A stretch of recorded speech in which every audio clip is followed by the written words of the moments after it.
The latest. Thank you for your love and support. I appreciate you all.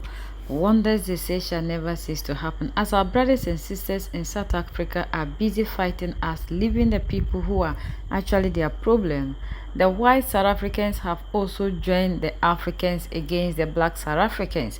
And the question they're asking South Africans is, who is liberated in South Africa? What shows that they are liberated?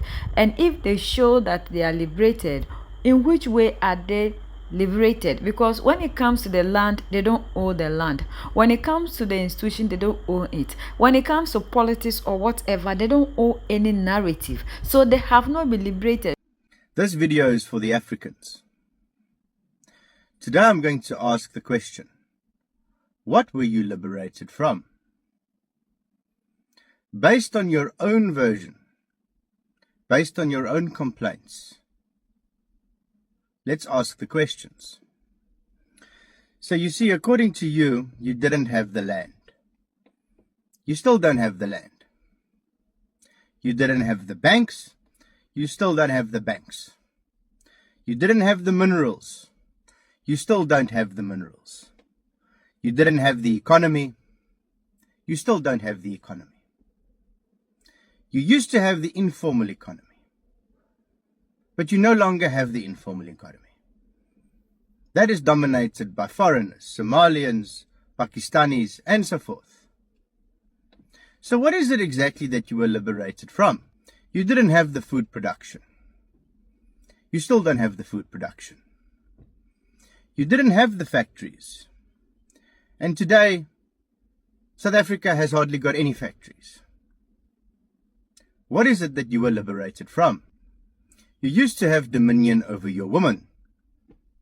Today, you serve your woman, and your women serve foreigners. They serve Nigerians, Zimbabweans, Malawians, Pakistanis. They give them children, and they sell this country for a six-pack of Savannah.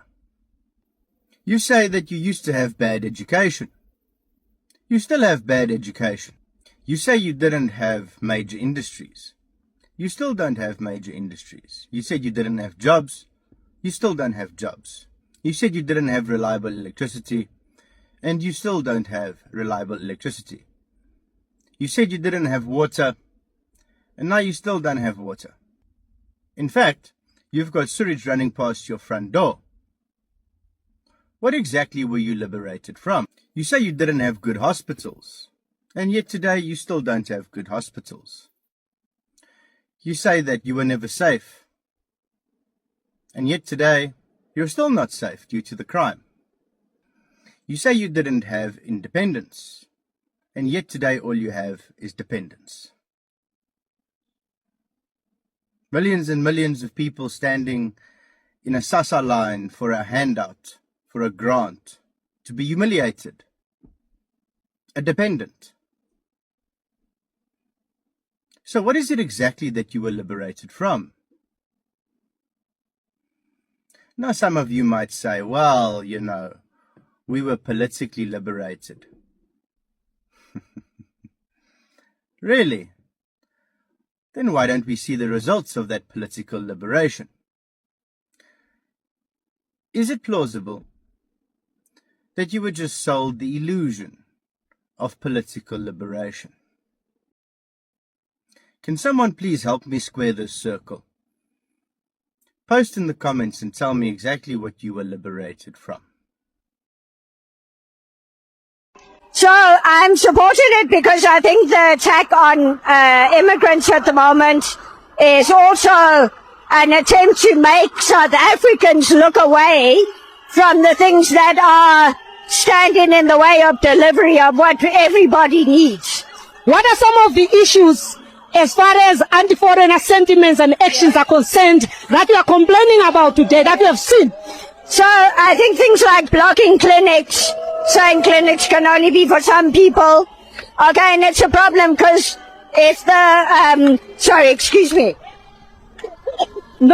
if the clinic queue gets shorter, I think budgets are going to be further cut, which is already the problem, not that some 5 to 10% of people in our country were born elsewhere.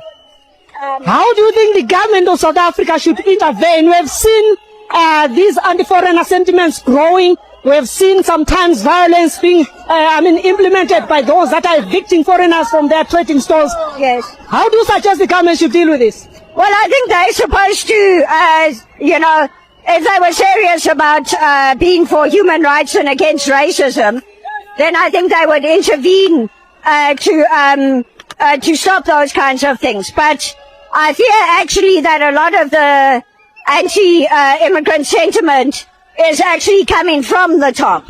So that is part of the problem that I fear we face. It's too convenient. It's too convenient for government. You think there are government officials that are pushing these sentiments? We have definitely seen it since the end of apartheid. Actually, quite soon after the end of apartheid, Mandela was already making veiled comments like, "Thank you for coming here, but you can go back to your home countries now." And I think right from the start, we've also seen whenever there's a flare-up in anti-migrant sentiment, often there's things being hidden behind that, right? Or things being excused. And we've often seen important figures, whether official government figures or, for example, members of royal families, making those comments and not being brought to book for it. There's no accountability. Right, so for a long time, I think government has been failing on this issue and allowing racism to creep back in the door, a different kind of racism. Thank you so much, ma'am. South Africans claim they are liberated, yet they still don't owe anything. And instead of them to channel their energy towards the right people, they are rather chasing their black brothers who have nothing to do with the system. And he said even the politicians in South Africa are under the influence or the control, so they should forget that they have been electing leaders. And this one goes to all of us in Africa.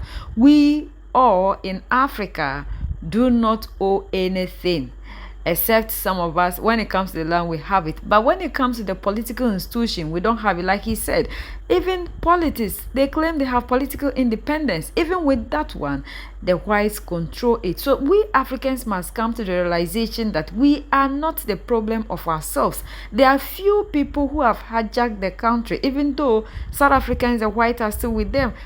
In the black other African countries, we claim we have democracy and the whites are not even here. We are all in the same soup. The people are living outside of the continent, yet they are still operating here. So we all need to understand the game other people are playing on us, and we need to unite to start seeing the real people who are after us and stop chasing after our brothers and sisters who are also innocent and the system is fighting against them. Our brothers and sisters in South Africa, you need to channel your energy into fighting to reclaim your land. How many people are controlling the land in South Africa? And you think that it is your brothers and sisters who are only coming there to also look for something to do? Are your problem? If you do that, you are not being fair to yourself and you are running away from your true fears. This is the time for you to confront your fears, and until you are ready to confront your fears, you continue to be suffering, because there is nobody who is responsible of the institutions, the laws and everything in the country. That is one thing you need to understand. Are the people the ones that are asking you not to get education?